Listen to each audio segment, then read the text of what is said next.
Hello and welcome to the CFC Talk podcast. And this is episode 3. Firstly, thank you to everyone who listened and watched our podcast on all of our platforms. It really means a lot to us as we're only just fans trying to create content for all of the Chelsea fans out there. As well as that, from last time, we told you guys about our own website that we launched. It will be in the description below if you're watching it on YouTube. If you're listening it on any of our supported platforms, it will also be in the description below. And before we get into today's podcast and welcome Alex and Amart into this, I want to talk to you about Shorby. Shorby is a tool that you can use to shorten your links as well as create a smart link. As we all know, many social media apps only allow us to add one website, such as Instagram and Twitter. Well, Shorby will take care of that, as it allows us to redirect users to a page containing all the links to your websites. And especially, from personal experience. It is especially good for creators who post on many platforms, such as podcasters like us, as well as musicians. Not only that, but Shorby also tells you the insights of every person who has clicked on the link. It will give you analytics as well as the amount of time they have spent on the website, which will allow you to understand and promote the website which is preferred to you. You can use all of these premium features for as little as $12 and get a discount using the link below, which will be again in the description if you're watching it on YouTube, as well as in the description if you're listening to it on any of our supported platforms. With that being said, let's get into today's podcast as we are going to talk about the transfers as usual. Just a little update on that, and then reacting to the Premier League fixtures which were released yesterday morning, as well as reacting to Frank's documentary, and then talking about the youth players and rating their last season with us, as well as naming 3 prospects that we are looking forward to in the next season from the academy, which will conclude our podcast. Hello, Alex and Amart. Welcome to the podcast. Hello, great to be on again. Yeah, hello. Yeah, great to be on. We're just going to pretend that we did not do that again. Okay, so firstly, an update on the transfers. Let me just give some insight. Kai Havertz is still not a Chelsea player. THIAGO Silva is linked to Chelsea. There's no update on Ben Chilwell as well. So, what do you guys think? Kai Havertz, is it happening? Absolutely, it's going to happen. I think tweets that have come out from a couple of pretty reliable journalists over the past 6 hours, 8 hours. Basically, some people have been claiming about how he wants to join.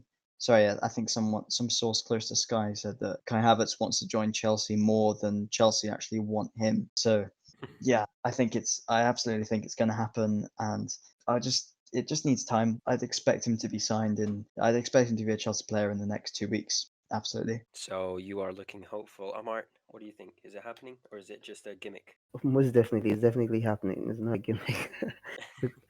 With the way the Chelsea fans have been anticipating him, like his signing to the club, it's not a gimmick. If it's a gimmick, I think probably the Chelsea fans will go and ban Stamford Bridge or something, because everybody just wants to see that we want to see that tweet from Chelsea saying we have some Kai Havertz news for you. That's all. I think it will happen. To definitely happen. It's just a matter of the teams agreeing on a figure. Recently, I just saw a tweet. The negotiations are close, and the figure is kind of like we are kind of like drawing closer to the price that they want, and they're also compromising a bit. So we might be able to That is good secure to it. I hear. think by the end of the The week thing we is, should Chelsea be able to fans are secure so that deal. eager to see Havertz into the club that I was seeing tweets yesterday about people tracking planes all the way from Leverkusen to London, or is it one of the closer airports to Leverkusen? That's funny, but it's typical. It's typical. Yeah, We saw the same thing with, I think, especially Jorginho and Sarri came to mind. We were all tracking. I think loads of fans were tracking flights to Italy, see who was coming, and yeah, Yeah. it's a huge transfer. I'm not surprised at all. It's the biggest transfer in Chelsea's history. I mean, So I read somewhere that Chelsea paid record-breaking fees for Timo Werner, making him the most expensive German, and now they're Yeah, going to break it with Kai Havertz. I didn't yeah, know that yeah. actually. I think it was it Christian Falk or that journalist. I think he was the one who tweeted that thing out. Yeah, Yeah, So same. I didn't yeah, yeah. expect Werner to be the most expensive German before. I didn't. Yeah, I didn't expect that. It is Yeah, quite surprising. I was also surprised when I saw it. I was also I don't know how much of that is true very because surprised when I saw it. you never know how much they actually like paid for Werner because they would only release a very simple figure for Werner, but then they would have add-ons and everything included in that. But I think if we end up paying like 90 million for Werner, he'll be more expensive than Werner. Sorry, I mean 90 million for Kai Havertz. He'll be more expensive than what we paid for Werner. Yeah, 100%. That would be Yeah. the round figure for Havertz. Moving on to a French. He's not a French player, but he's a Brazilian playing in France. David Silva, Thiago Silva, guys. My lines are not on point today. It's okay. You're doing well, mate. You're doing great so far. Thanks for that morale. Thiago Silva. Do we want him at the club, guys? Yes, absolutely. Yeah, That's want a him. very strong yes from Alex. I We're know gonna sign. I'm on the fence. I'm on the fence a bit with Thiago Silva, but I'll let Alex explain why he said yes. The guy is either a Champions League finalist or a just off the back of potentially a Champions League win. Probably not, but he could be. And he's apparently willing to take a pay cut, and he's just so experienced. Yeah. I mean, yes, he's what, 35, but as a Turning just 36 next month. yeah, yeah, he's a great stopgap just for a season, and then we can go out and we've got a year then to really find that perfect expensive centre back that we can buy, but just for a year. Considering all the other signings we've made, it just makes sense. I think just like I don't think we're going to be able to buy Chilwell, Havertz, and a great defender and Onana all in the same window. So yeah, I think just for a year he would be great. I mean, there's this thing this article that I was reading, and it was kind of like the summary of that article was that if we're ready to pay for Lewis Dunk and Declan Rice, I think it was a round figure of 110 million for both of them, or was it 90 million, something like that. That Um, sounds about right. Yeah, yeah, why Yeah. can't we pay 80 million for Declan Rice and then for free you get Thiago Silva, which will give you a defensive midfielder and a centre back, which, okay, yeah, of course, you're not going to have him for 3 or 4 years at the club, but maximum 2 years, in which one of the years you're going to use him as a rotational player.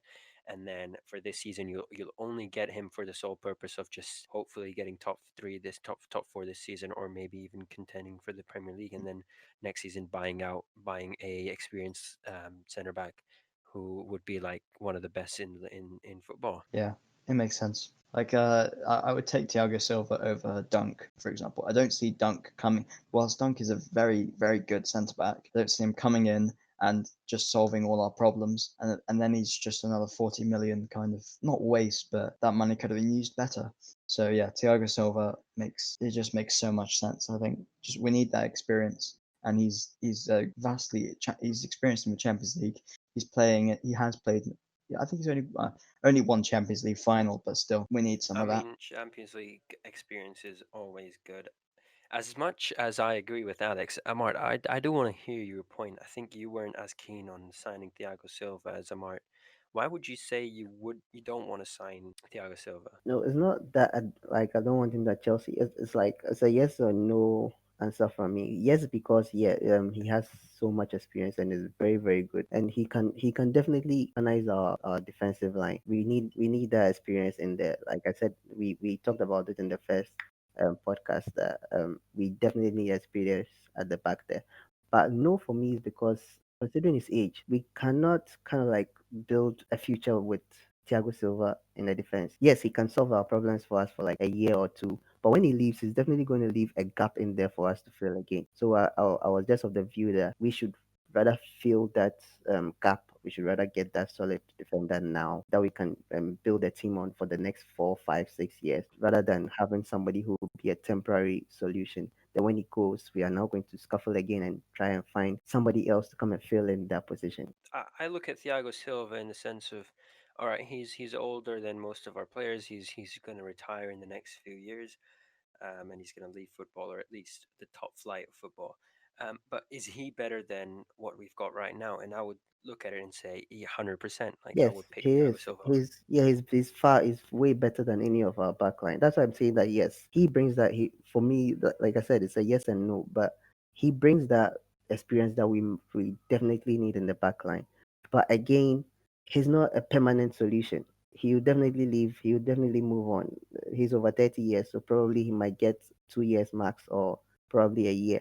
So if he comes in to fix our problems just for a season and then leaves, it just brings us back to the problem that we have now. But what if we buy a defender who is a permanent solution, but that means that Chelsea cannot buy Havertz? I doubt that. I think the I doubt, money's already I there doubt, with Havertz yeah, and yeah, yeah, I doubt that when we buy in a defender, we can't buy.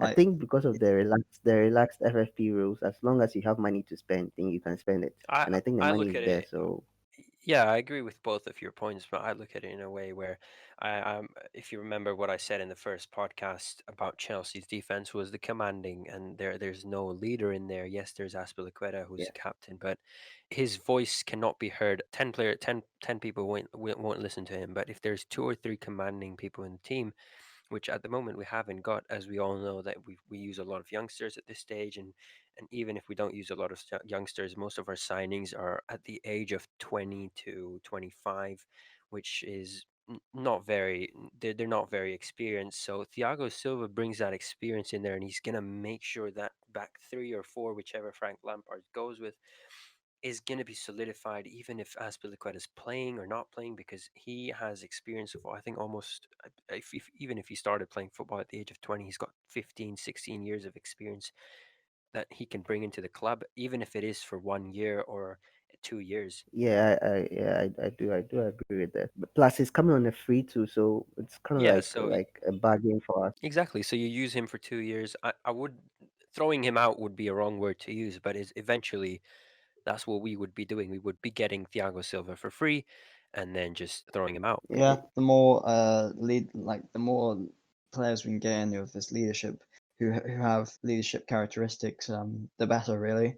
Which is why I would kind of hope. I mean, assuming Tomori goes on loan, if one of Christensen, Rudiger, or Zuma do get sold, then I would be happy for basically for us to go for to get Dunk and Thiago Silva because you're replacing two mere kind of good centre backs with Thiago Silva, a great leader plus great centre back, and Dunk, who's solid and is also a leader. Would you not say that you would want to keep Rudiger? I think his age is he 24, 25? I think he's older. I think he's like 27 or something, or 20. 27. But I if mean, we keep Rudiger and if we play him alongside Thiago Silva for the next year, we he gets a lot of experience out of it. Thiago Silva teaches him a lot of things, and then we use Rudiger for the next 4 years to train Zuma, Timori, Christensen, and you would basically solve the problem internally, and you would not even need to make a signing. Would you think that would happen, or is it just a hypothetical presumption? I do think that's hypothetical. Rudiger is only 2 years older than Zuma, and I don't see Rudiger passing. I think Zuma's already the strongest centre back right now. Although I'm not saying sell Rudiger because you can't sell Rudiger because he's played a huge part in getting Werner and yeah, Havertz. So you can't get rid of him. But I don't see Rudiger being the starting centre back. It's probably going to. I would imagine Zuma and Thiago Silva. But you never know. All four of our centre backs right now, they all have their purple patches. So we can't be for certain for sure who's going to be starting next to Thiago Silva if we did get him. So that's why if and there are rumours of Zuma getting sold as well for some reason. But if he did get sold, I would really hope that we get Dunk in. yeah, Yeah, I agree. the Just need only more. reason I would want to get Zuma sold would be because if we're getting a good center back, because he's one of the best out there for Chelsea at the moment. So why would you sell your best player Yeah. unless you're going to buy one of the best? I'm hoping Christensen gets sold. Really, Rudiger can't be just because of what he's done in the transfer, helping out our transfers. So I'm Yeah. hoping Christensen is, but Would you loan out Christensen, or would you just directly sell him now? sell. He's not gonna. He's just not. I don't think he's a bad centre back.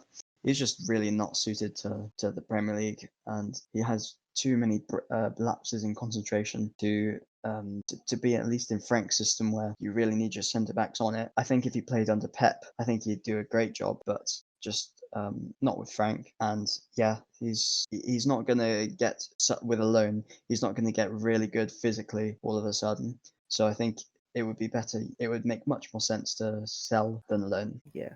Yeah, so overall, we would want to sell Christensen because we don't think it's going to work for us. So, from all three of us, yes, we want Thiago Silva. Please come to our club if you're listening to our podcast. Hopefully, he is. Yeah, Um, yeah, but I think I want to say one thing yeah, sure. on the Zuma whether Zuma or Rudiger will partner Thiago Silva if he comes in. Like I think like Alex said, I would also prefer Zuma and Rudiger, but Zuma and Thiago Silva. But one thing I hated about this season was the lack of inconsistency in the selection of our defenders. Like we didn't have a solid defensive pair. It was either this versus that, and then this. It changed in every game. It changed in every game, and I'm hoping that next season we just pick one defensive pair and just go with them throughout the games, because I think that also brings the lack of concentration in the players, because they'll be out for like 2 or 3 games and then brought back in and then go out again and brought back in. There's no consistency there. So I'm just hoping that next season Lampard just pick his back four and stick with it in all the games that we play. Probably So you, rotate them in the FA Cup or the Carling Cup or something like that. so you would be expecting two centre backs who would regularly play Premier League, and then maybe just two who would play the FA Cup games and then the Yes. Champions League games, depending Yeah, on who we play against, yeah. respectively. I fully expect Zuma to cement his place next year. We kind of forget that it's his first year. I mean, yes, he was a Chelsea player before, but he's come back. He's only been a proper full time no. I mean, even when before he left to Everton, he was still actually starting quite a few Chelsea games. But Yeah. it's Zuma's first season back after his loan, so I fully expect Zuma next season to kick on and just cement his spot, and then the other spot can be Thiago Silva or Dunk or probably Rudiger. I guess I don't know. It depends if we don't buy anyone, then yeah, it's going to be Zuma Rudiger. Yeah, it makes a lot of sense to have Yeah. Thiago at the club at this stage. With more transfer news, Declan Rice, there's no update on that. The news has basically died out. Like I don't think any Chelsea fan is even talking about Declan Rice anymore. I think the Yeah, price. probably it's because of the Kai Havertz news. Like it's getting heated up. It's getting a bit closer to happen. So everybody's concentration has shifted to Kai Havertz. I think probably when we find Kai Havertz, the attention will go back to Rice and the other players that we were linked with. Yeah, Because that's the very true. Chilwell news has also died. The Chilwell news has also died out a bit. So I think the That focus was now is Kai. that was the next point, Alex. I think you were going to say something about Declan Rice. Yeah, it's just I think we've been priced out really. I think West Ham have no reason to not completely chill well us and just completely so, and I don't see us buying Havertz Chilwell and then spending another 70 million or 60 million on this guy who hasn't played centre back in a while and would be our backup defensive midfielder. So yeah, to me it doesn't make too much sense to go Yeah, with him next season. I would agree with that as well. Next season, Yeah. next summer, I do expect Rice to be a Chelsea player eventually. I think that the link is too strong. I think so. I expect if it doesn't happen this summer, I would put money on it happening next summer. You never know. You could see Jordan Sancho and Declan Rice next season at Chelsea. Jadon Sancho. I mean, our attack. I mean, I wouldn't be surprised if we bought any good attackers for the next 3, 4 until Ziyech just starts declining. Yeah, it looks like we've tapped out on that Yeah, front, right?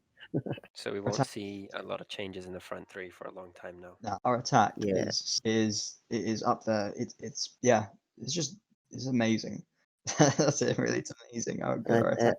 I think apart from Giroud, Giroud also has just signed 1 year. I think apart from him, the rest are all below 25, if I'm correct. So I think it's it's looking Yeah. good for the future, at least for like 3 4 years. Yeah, Mm. we are set in that position. No Until other. someone stops scoring goals. Yeah. No other club has a better backup. No other club, not even Man City, have a better third choice striker than us right now. Yeah, and even like what Mohammed said right now, even if someone stops scoring goals, we have an attacker that we can put in as a striker. Kai can play as a striker. Werner can play as a striker. So we have options.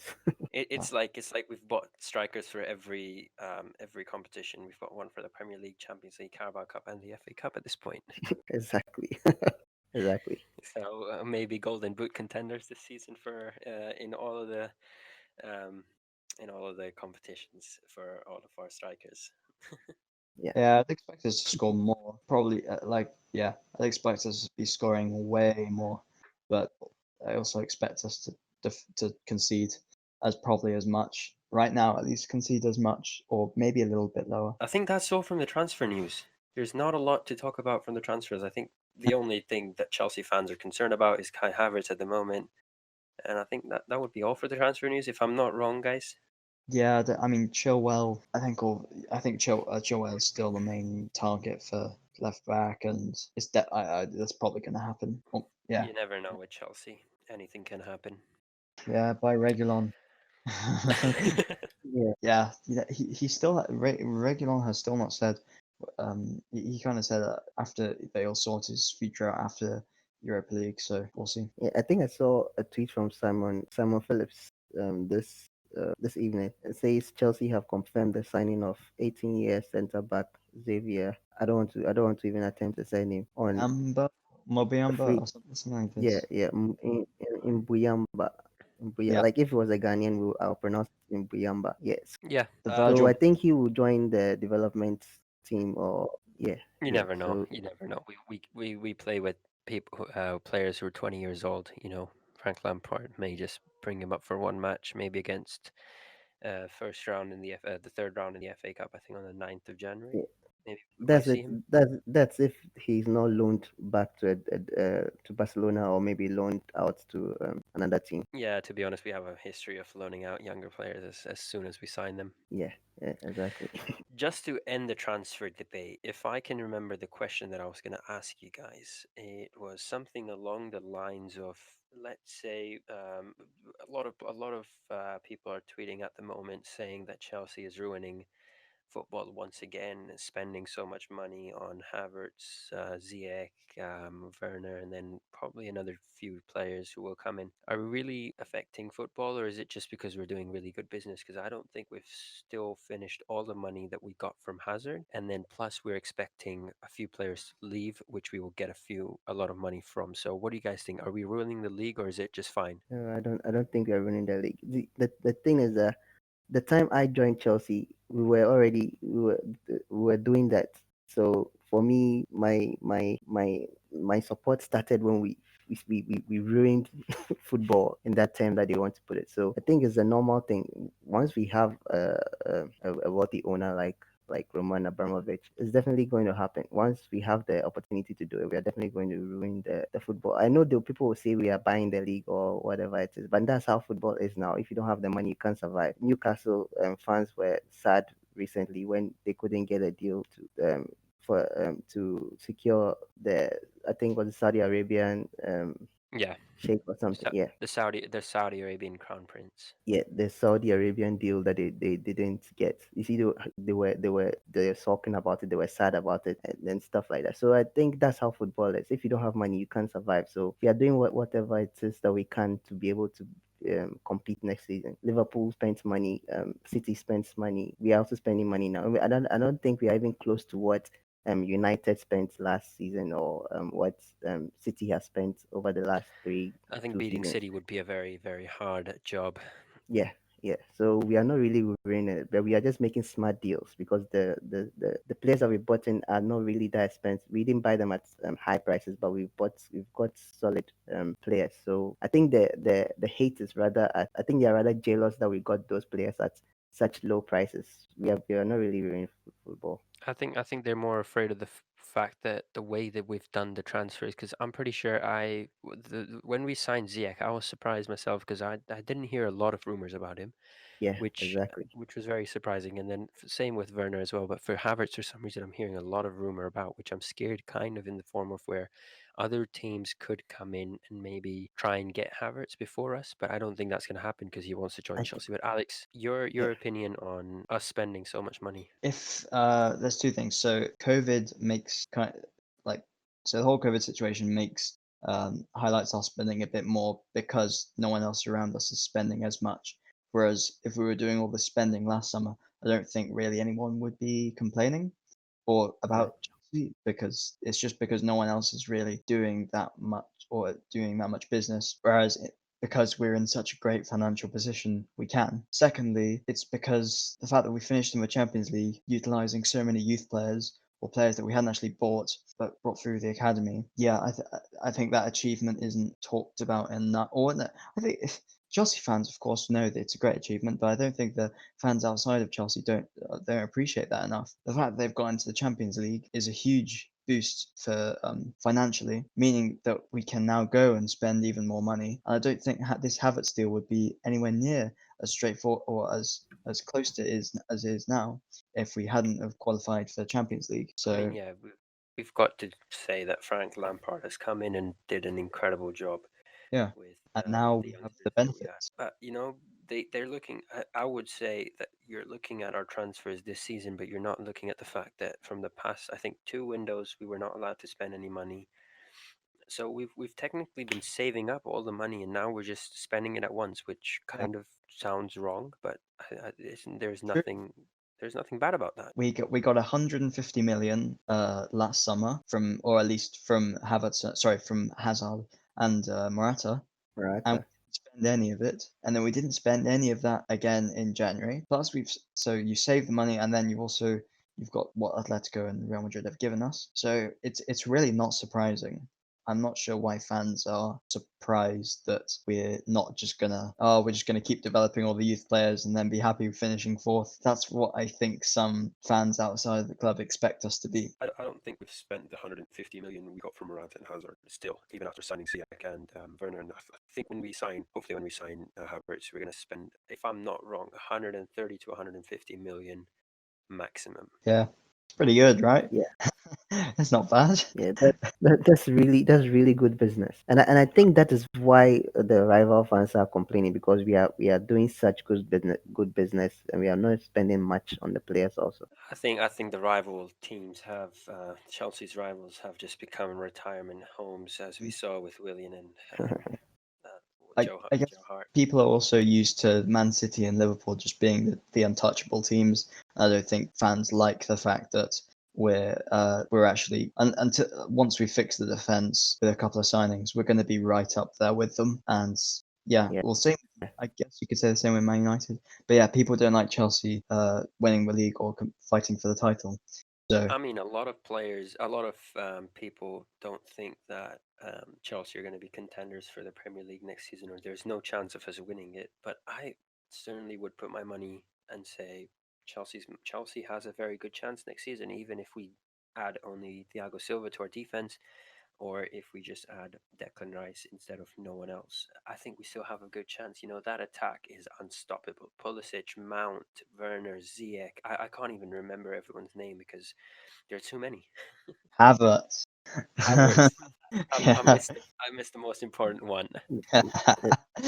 No, I mean, there's Pulisic is also there. yeah, we got good Oh, feelings next year. yeah. Yeah, Anyways, I think yeah. that's all for the transfers for today. As we all know, yesterday Premier League fixtures were released, and a very, very busy December when I looked at the fixtures. But then I panned my eyes to September and I saw the second match, and I was like, "Oh no, we're playing the champions. We're playing the champions." Good to get it out of the way. It's, I mean, I would have much preferred to have played got or played Liverpool at Anfield in the first game or second game. Just get that fixture out of the way because Yeah. yeah, I when are we? I'll just I mean, check when. there's a chance that we play when we when You're playing them on the 19th. there's a chance that when we play them at Anfield, there might be supporters in the ground because that would be the 20th of March 2021, which sounds really weird to say because 2020 has gone by so fast. But so we might be expecting fans in that match. So maybe it's a disadvantage for us. But does that affect us, guys? I mean, you saw how good Liverpool were at Anfield a couple of weeks ago when they put five past us with no fans. So I don't see how it can get any worse. Okay. But but Maybe but I think maybe we'll it's a only bit, concede three now. yeah, I think it's a bit funny that the team that was supposed to sign Werner is going to play against us in our first home game, and I'm pretty sure when Werner is going to start that game. Yeah, that would be great. That will be. I can't wait for Werner to play against Liverpool. That's going to be Yeah, a I, the thing for years. yeah, the Liverpool faces. Yeah, I don't know Just when I saw Liverpool there, I was not worried at all. I don't know why. I just I don't think it would be that much of a big deal, especially considering it's as our second game. I don't think to make that much difference in our title challenge. you never um, know. I mean, these yeah, players are they've been playing for so long in. I mean, not Werner particularly, but when the big stage arrives, that's when they show up and they really do Yeah, their best, and then that's where they make the mark. So we would be expecting Ziyech and Werner to be at their best against Liverpool. Hopefully, no injuries. With the yeah, Brighton game before that. But do we have a very hard fixture for this Premier League? I'm looking at May at the moment, and I'm looking at the May. end of the season, and May which looks absolutely awful. yeah. So Good. as a Chelsea fan, I would say by the end of April, against Brighton or West Ham, we should be confirming at least top four because May is a havoc. We've got Fulham, which should be an easy win, but you can never write off Fulham. And then we've got Man City, Arsenal, Leicester, and Aston Villa, and of course. Aston Villa are the easiest of opponents. All respect to Aston Villa, but out of these four matches, Man City, Arsenal, and Leicester in a row. How are we feeling about that, I'm Alex? more worried for the West Ham game at the end of April. We're so A bad. repeat of what happened this season. Yeah, our record against West Ham is just really not very good. So I'm yeah, worried. I mean, it's great though. I mean, every game in May is huge. Really, you have the London derby against Fulham. Then City away is always really hard. Arsenal at home is always a great game. Leicester will be tricky, and then Villa is the last day of the season. So it's going to be a great watch for sure. But it's tricky yeah, as well. Amart, I'm just hoping that before we reach May, we would have we have either secured top four or would have won the league by then. So probably looking at the fixtures, we have three home games in May, which will probably be an advantage for us, depending on whether the fans. I'm sure at that time the fans will be allowed there. So probably we might have that home support for the Fulham, Arsenal, and Leicester City games. But Man City, we are going away. Aston Villa, we are going away. I don't know. I'm just praying that we secure whatever we need to secure before that time because it reminds me of the Leicester Leicester games that they had last season, the final games that they had, and they couldn't make top four. So the most important thing is that we have to secure top four before we even enter May. Probably by April we should be done with top four before we enter May. you never know. I mean, we could be challenging for the champions. Liverpool and Man City were coming for you. You've had your Yeah, fun for that's 2, 3 years. Yeah, that's why I said we should be either title winners or should be in the top four. Expect some reactionary losses and wins in May for sure. We'd probably get battered by Man Yes. City and then go to Arsenal and think, yeah, this is huge. Beat them and then play badly against Leicester and then realise, oh, we have to win on the final day, and then we just Aston Villa. I don't want to face another one of The the same experiences that we Yeah. experienced that we had this last season. last season. Going to the last day of the Premier League to secure top four. I'd rather prefer an easy slide towards top four than what we had this season. We have Yeah. to wait all the way until May to see Willian back at Stamford Bridge. All the way until May. Yeah. I mean, what better way to rub a top four finish Yeah, at home? for sure. Yeah. I mean, all respects to Willian. I really like the guy. I mean, I don't have anything against him. Just hate the fact that he joined the London club. But it is what it is. That's football. Our December We, isn't the worst either. There's lots of games, but there's no other than Arsenal. We're not playing any top six. Well, I guess Wolves West maybe. Ham. Yeah. Oh, West Ham. Oh, yeah, maybe that might be. But at least there's no. We should be able to rotate quite easily. Uh, Yeah, there's no top six clubs really. I mean, Arsenal. Arsenal don't count anymore. and to be honest, we don't have a lot of. We won't have FA Cup games until January, and I don't think UEFA has announced any updates on the 2021 Champions League as well. So I don't think we're gonna expect the Champions League in October, November, December this year. I think we would. I don't Yeah. see why we wouldn't. Also, I there's mean, League. Also, we there's League might, Cup. if there's no fans allowed in the stadium, we might see the something similar to what we saw this season with playing matches in a neutral venue, because there's no point doing home and away, just doing one matches per group stage per teams in the group stage, and the same all the way through. But instead of doing it all in one go, maybe do some in November and then some in February and then the final in May or something like that, you know? Yep. I highly For the doubt FA it. Cup or the Champions. Yeah, yeah, yeah. Champions Because League. I don't know, with the two legs, I think the two legs is more profitable for them in terms of finances, in terms of like monetary value. So I'm sure they'll find a way to bring back the two legs instead of the single leg. The single leg games are kind of like better from a fan's point of view, but from a financial point of view, I think they lose more money when they do it single leg. It is what it is. COVID has hit really hard. Alex, I think you were saying something. Yeah, I just doubt it. I mean, we played second leg of games at the at non-neutral venues just before all the teams went out to Portugal. So it could. I don't see any reason why they would give up on the. I don't think there's enough stadiums to play all of the group stage games over one leg in a neutral venue. It's not a bad idea. I would be happy with it, but I think for money. For from a financial point of view, yeah, it makes sense I to. think the biggest impact that we're going to have next season is the fact that as a fan, towards for this season, you would have a game of football every night or every other night at least. And this time now you're going to have to wait each week or 4 or 5 days before having a Chelsea game or before seeing any other team play it, which as a fan, it sounds absolutely like ridiculous, because 4 days, 5 days compared to what we were seeing here, especially with the Champions League. We had, I think, semi-finals on Friday night and Saturday night, and then no, I think I'm messing it up. Tuesday night and Wednesday night were the Usually semi-finals. Yeah, and then yeah, tomorrow we yeah. have the Europa League final, and then This on Sunday we Sunday have we the have Champions League final. Champions League final. Yeah. Yeah, so it's going to be very hard to watch Chelsea every week now than every other day or every 3 days.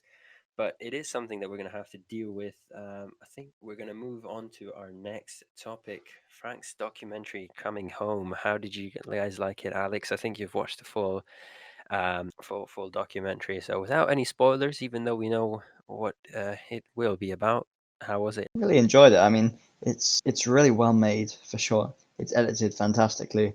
There's some nice behind the scenes stuff or content in a couple of the episodes, but at the same time, I find sometimes it repeats or it's kind of just showing highlights of games and basically stuff we already know. And then they kind of put quotes of Frank that we've already heard, really. So I don't think I mean, compared to like the Tottenham documentary, I think the Tottenham one will probably be a bit better, but I mean, still, I it's think got Jose Mourinho on it, so it yeah, has to be better. yeah, of course.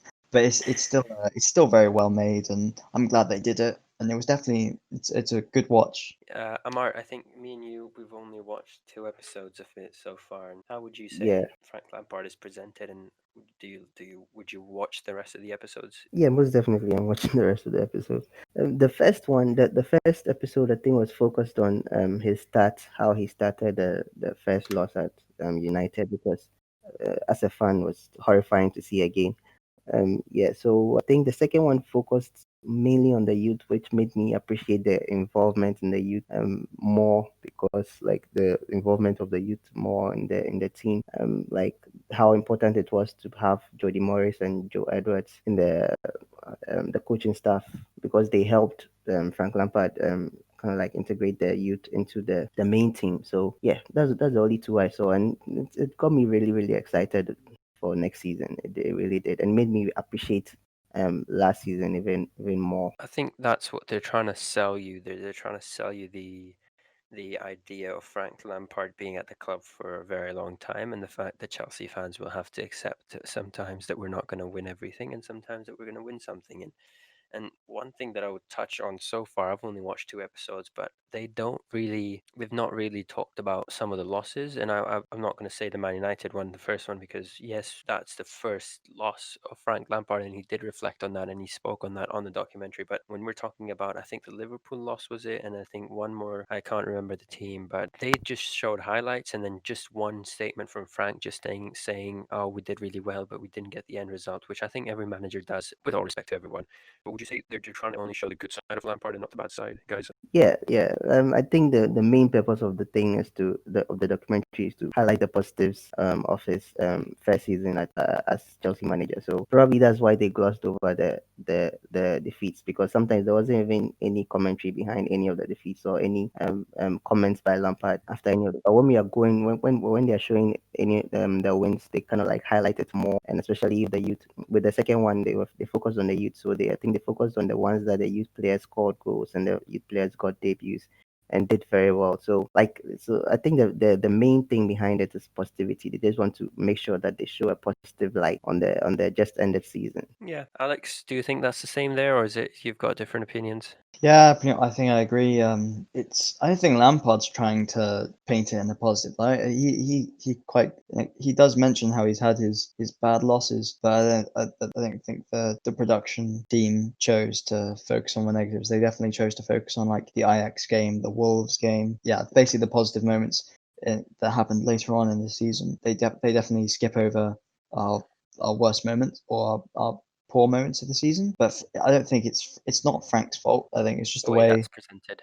Yeah, yeah, Like I'm saying that also from a fan's point of view, I would much prefer to see the wins than the losses, because like the United game, I hated seeing that thing again because we were good in that game and we still lost. It just gave me memories of the losses that we had, and even I was so glad when they just glossed over the loss against Valencia when Barkley missed the penalty. I was so glad when they glossed over it, but like you're saying, they should have showed both sides. Yeah, I think they didn't do as much of a great job showing the losses as they did showing the victories. But I think whatever it is, we're still gonna watch it. They've still sold us away with watching it anyways. And as we said, I think all three of us have seen episode 2, which is the importance of youth for the last season that we had, and of course, again, which brings me back to transfers where we got a ban and all. But how important was the youth for the last season, Alex? huge. Like we wouldn't without the youth, especially our attacking threat goes down by a huge amount. And like yes, you could say our Pulisic was still contributed hugely to the attack, but he also had suffered his injuries. And yeah, without Hudson-Odoi, without Mount, without Tammy, we wouldn't have scored the goals that we have, and we definitely wouldn't have got top four without Mount, Hudson-Odoi, and Abraham. But yeah, so yeah, it's been hugely important. And men in defence as well. We've seen Reece James has been huge. Has been. I mean, I think he had an injury in the summer, so he didn't actually get properly. He didn't really get that many minutes until like I think Grimsby, the Grimsby League Cup win, I think. Yeah, So yeah, he's been phased in, and now he's basically the starting right back. I mean, yes, you could argue Aspi sometimes plays at right back, but he's been covering at left back now because of Alonso and Emerson's inability or poor form. So yeah, they've been hugely important, and we wouldn't have got top four without them. So yeah, and I think most of our goals were scored from academy players, if I'm not wrong. Yeah, I think Tammy has 18 goals overall, and I think Mason Mount also has. Let me see. I think he also has 8 Yeah, overall. yeah. Amart, your opinions?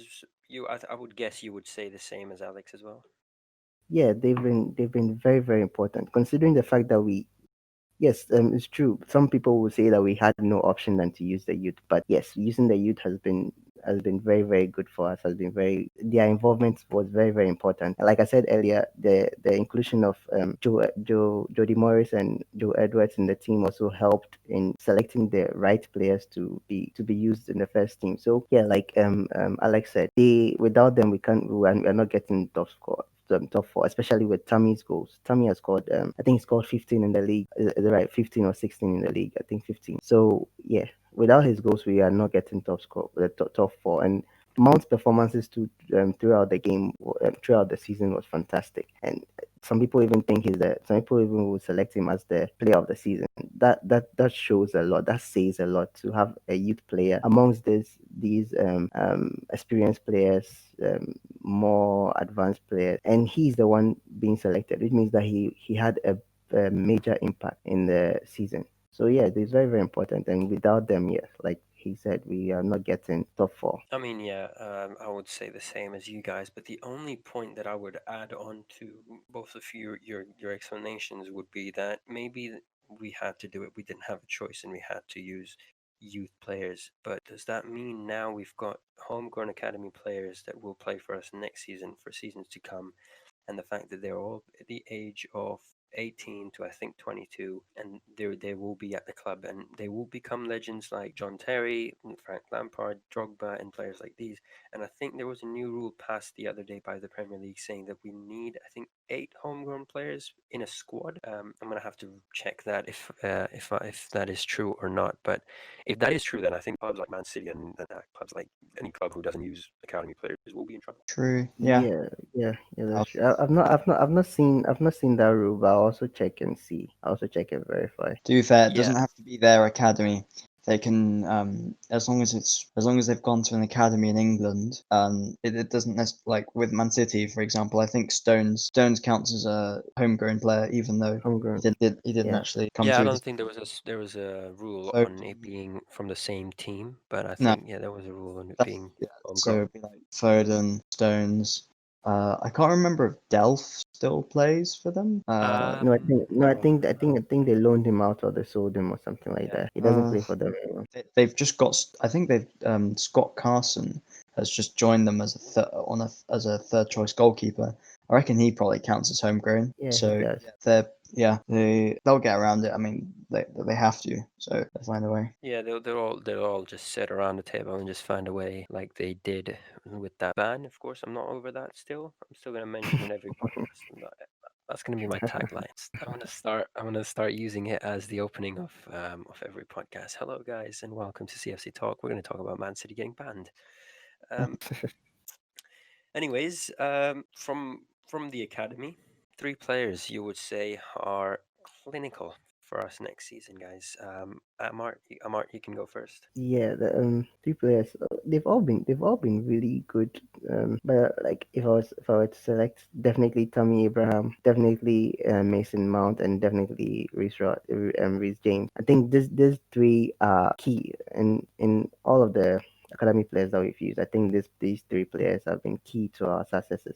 So like with Tommy leading the line, or number 9 is leading the line. We don't know yet whether Werner will lead or Tommy will lead or whatever it is. He's going to be in the team. Is going to be very critical going forward. And then Mason Mount, we all know Mason Mount is the engine of the team and is Lampard's kind of like go-to player on the team sheet. So we just know that yes, he's definitely going to speed. Whether he's rotated with Kai or not, I don't know. But I just feel like Lampard will find a way to play both him and Kai in the team. And then our right back, he's been very good. He's been fantastic. His crosses are amazing. If we only had people who can get to the end of those crosses, we would have scored many more many goals this season. And yeah, hopefully yes, next season we might have Werner there getting on the end of those amazing crosses. So yeah, these 3 players I know for sure that they will be part of our team next season. Whether they start or not, I don't know, but I know they will be very critical going forward. Yeah, I mean they're going to be really important, and I think I've asked the wrong question because I think Alex, your answer would be the same, or is it different? So your players were Mount, Reece James, and who again? Tammy And Abraham. Tam, slightly different, I think. The next season, I don't see. Well, firstly, I don't see the youth whole thing being as obvious. Like, or not obvious. Obvious isn't the right word, but we'll be less reliant on them. I think in some because of the additions that we'll make. I see Tammy, unless Tammy can really improve on his form at the end of the season. I see Tammy like taking a bit of a back foot unless Werner kind of doesn't make the start that we hope he does to English football. So yeah, I'd agree with for sure Mason Mount is going to be playing and he's going to be racking up 50, 60 appearances for Chelsea next season unless he gets injured or something. But yeah, so I see Mount playing with Havertz, and yeah, so he'll be huge.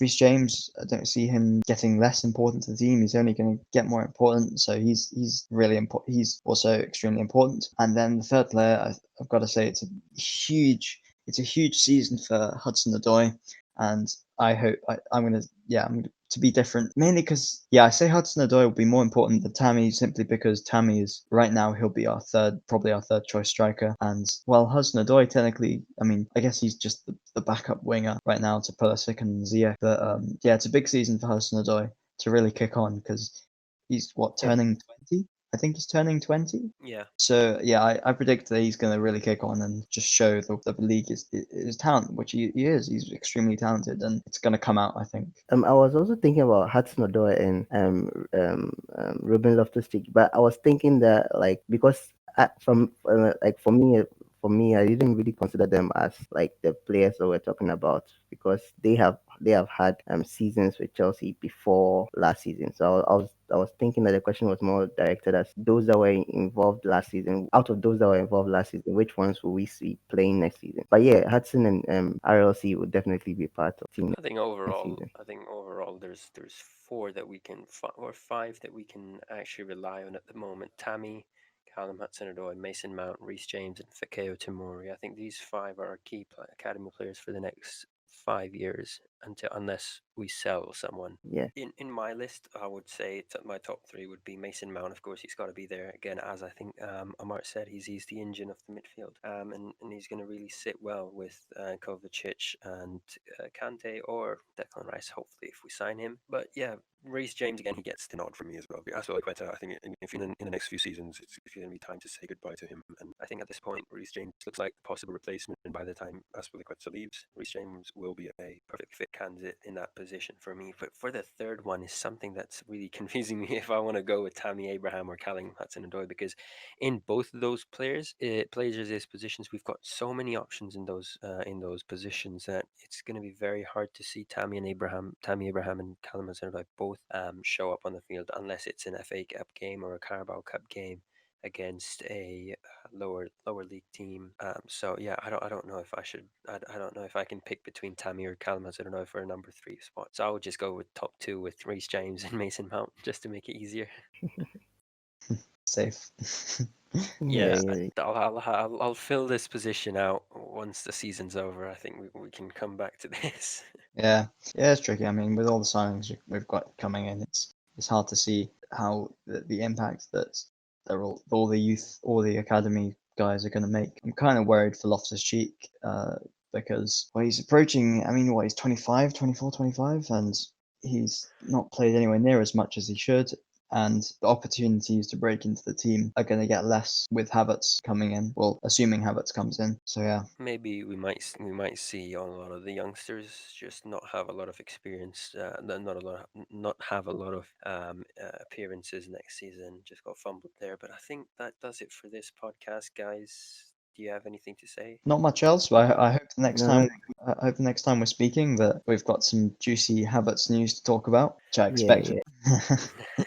That's the only thing. That's the only thing I can also think about. I just want us to secure harvest before the next time we we record. I think we've got 3 days, 4 days before our next episode, and until then, I want to start the next episode by saying we've got Havertz. I'm not even going to do the intro; just say we've got Havertz. Like that's it. That's going to be my cue. Yeah. And then yeah, so hopefully you guys enjoyed this episode. Again, just a refresh on Shoreby. It is the sponsor of tonight's video. Again, you can use it to create a smart link which can lead you to every single platform that you upload your content to, whether it be a podcast like we do, or music, or just you're a producer who produces beats and want to be heard. You can easily do that, as well as keeping track all of the numbers and the numbers that have visited your pages, so that you can promote them respectively. All of this just for $12. and you get a discount if you use our link, which will be in the description again. Thank you, Amart and Alex, for being in the podcast. It was a pleasure having you, and thank you to everyone who watched the last episode as well as this one. Thank you for listening all the way through. If you've listened the full podcast, I want you to comment below or just send someone one of us a message. What could that be? Message? What could the message be? Kai Havertz is coming to Chelsea. If you send us that, we know you've watched the full podcast. A lot of you guys who watch this podcast are not subscribed. Actually, 53% of you are not subscribed. So please do that. Click the notification bell as well as the subscribe button, which will really help us out, help us grow. Thank you, Alex and Amart, once again. It was nice having you guys. Thank you. Great to be on again, and looking forward to being on next time when we'll have hopefully some transfer updates. Yeah, same. Thank you. Also, it was very very. I think this episode was very fun to record. Yeah, it was a very relaxed one. Hopefully, once the season starts, we're going to have some heated debates with our guests as guests who will be coming on as well. So thank you guys for watching, and we'll see you next time.